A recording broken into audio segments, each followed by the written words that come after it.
नाजरीन, भारत पाकिस्तान के हाथों शिकस्त खाने के बाद जख्मी सांप की तरह दोबारा हमला करने की तैयारियां कर रहा है। भारतीय वजीर आजम नरेंद्र मोदी अपनी तकरीर में भी पाकिस्तान को एक बार फिर धमकियां दे चुके हैं। भारत को ये बात नहीं भूलनी चाहिए कि पाकिस्तान भारत की किसी भी जारहियत का मुकाबला करने के लिए तैयार है। अगर भारत ने फिर कोई गलती की तो उसे पहले से ज़्यादा बड़े नुकसान का सामना करना पड़ेगा। मुमकिन है पाकिस्तान के जवाब के बाद भारत एक रियासत के तौर पर कायम ही ना रह सके। इसलिए बेहतर ऑप्शन तो यही है कि भारत समझदारी का मुजाहरा करे, पाकिस्तान से शिकस्त के बाद जो बची खुची इज्जत रह गई है उसे संभाल कर रखे, कहीं पाकिस्तान बाकी कसर भी ना निकाल दे। वज़ीर दिफा ख्वाजा आसिफ ने भी कहा है कि भारत की दोबारा जारहियत का खदशा मौजूद है। मोदी बुखलाहट में कुछ भी कर सकता है। पाकिस्तान ने भारत को जो जवाब दिया उसमें दोस्त मुल्कों की खामोश रजामंदी शामिल थी। भारतीय जारहियत का दोबारा इम्कान ज़रूर मौजूद है, लेकिन आलमी सतह पर इसे काफ़ी हजीमत का सामना करना पड़ेगा। अमेरिका और जिन ममालिक ने जंगबंदी में अहम किरदार अदा किया है, अगर भारत सीज़ फायर ख़त्म करता है तो उसे उन ममालिक की मुखालफत का सामना करना पड़ेगा।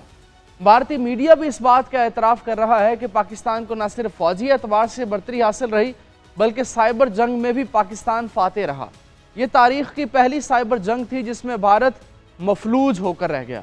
जी हाँ, इसी तरह सिफारती महाज पर और आलमी मीडिया में भी पाकिस्तान के बयानिए को सपोर्ट किया गया है। भारतीय वज़ीर ख़ारजा जयशंकर, जिन्हें लेज़र आइज़ कहा जाता था, उनकी लेज़र आइज़ भी पाकिस्तान ने फेल कर दी हैं। इसराइल के सिवा कोई मुल्क भारत के साथ नहीं खड़ा था। दूसरी तरफ पाकिस्तान के कई दोस्त ममालिक भारत से जंग में पाकिस्तान के शाना बशाना थे। मोदी का गुरूर और तकब्बुर उन्हें ले डूबा है, भारत को भी तबाह कर दिया और अपनी सियासी कब्र भी खोद दी। एक रिपोर्ट के मुताबिक भारत हंगामी बुनियादों पर नया असलहा और जंगी जहाज़ खरीदने की तैयारियां कर रहा है। पाकिस्तान की जानिब से ऑपरेशन बुनियान मरसूस में तबाह किए जाने के बाद भारत ने रूस से मजीद S-400 मिसाइल मांगे हैं। इस वक्त रूस पर अमेरिका ने पाबंदियां आयद की हुई हैं।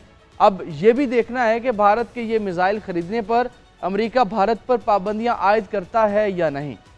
भारत को पाकिस्तान की जानिब से कामयाब जवाबी कार्रवाई के बाद दिफाई निज़ाम की तबाही और फ़ज़ाइया की नाकामी पर हजीमत का सामना है। पाकिस्तान की फ़ौजी कार्रवाइयों पर ख़ुद भारत के अंदर से दिफाई निज़ाम की कारकर्दगी पर सवालात उठाए जा रहे हैं, जिस पर इंतहा पसंद मोदी हुकूमत परेशान है। यूरोप की डिफेंस तजियाती वेबसाइट ने एंटी एयरक्राफ्ट सिस्टम S-400 की तबाही पाक भारत जंग का सबसे बड़ा वाक़या करार दी है। आदमपुर बेस शिमाली भारत का मरकज़ी बेस सखोई स्क्वाड्रन मरकज़ और सरहद से 100 किलोमीटर दूर है। इंतहाई अहम एयर बेस पर रूसी सिस्टम की तबाही से भारतीय दिफा कमज़ोर पड़ गया है। पाकिस्तान ने हाइपरसोनिक JF-17 थंडर में लगाया है, जिससे पाक फ़ज़ाइया के हमले की सलाहियत बहुत बढ़ गई है।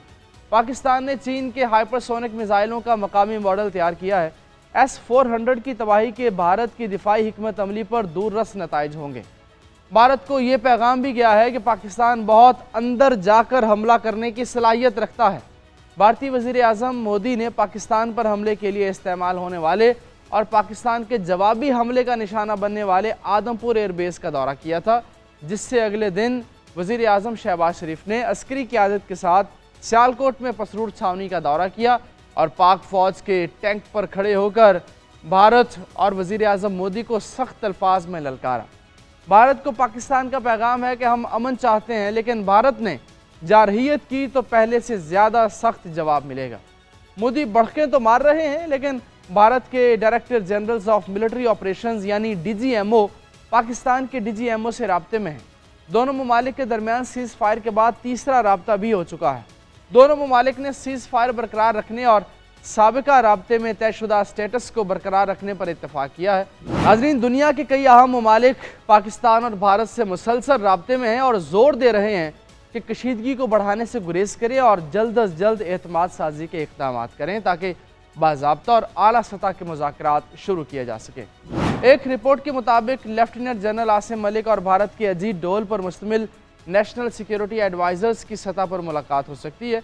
ये दोनों शख्सियात एक ऐसी हिकमत अमली तय कर सकते हैं जो सियासी सतह पर कंपोजिट डायलॉग की बहाली का ज़रिया बने, जैसा कि माजी में कई सालों तक इस्लामाबाद और नई दिल्ली में सेक्रेटरी ख़ारजा की सतह पर होता रहा। ताहम इस मरहले तक पहुँचने के लिए बहुत ज़्यादा तैयारी और साजगार सियासी माहौल की ज़रूरत होगी। بھارت نے پاکستان کا ساتھ دینے کی پاداش میں ترکیہ، آذربائیجان اور چین کے بائیکاٹ کا اعلان کیا ہے۔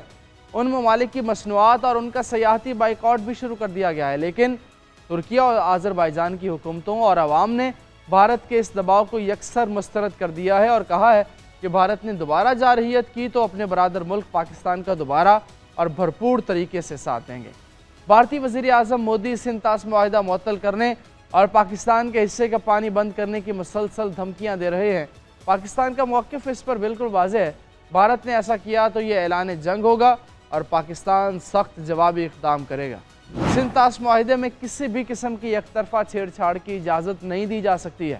سندھ طاس معاہدہ 1960 میں پاکستان اور بھارت کے درمیان عالمی ثالثی کی زیر نگرانی طے پایا تھا، جس کے تحت دونوں ممالک کے درمیان دریاؤں کے پانی کی تقسیم کا نظام قائم کیا گیا۔ پاکستان نے اپنے اس موقف کا اعادہ سندھ طاس معاہدے کی معطلی پر بھارت کو اپنے حالیہ خط میں تحریری طور پر کیا ہے۔ خط میں سندھ طاس معاہدے کی معطلی کو غیر قانونی قرار دیا گیا ہے۔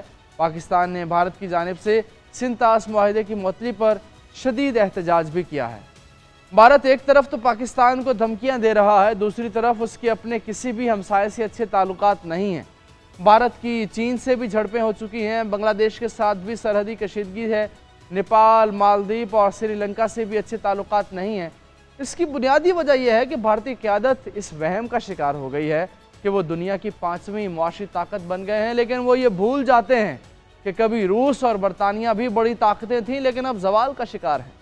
بھارت کے بارے میں بھی یہی پیشگوئی کی جا رہی ہے کہ وہ کوئی معاشی طاقت بننے سے پہلے ہی زوال کا شکار ہو گیا ہے۔ ہمسایہ ممالک سے جنگ اس کی تباہی اور بربادی کا باعث بنے گی۔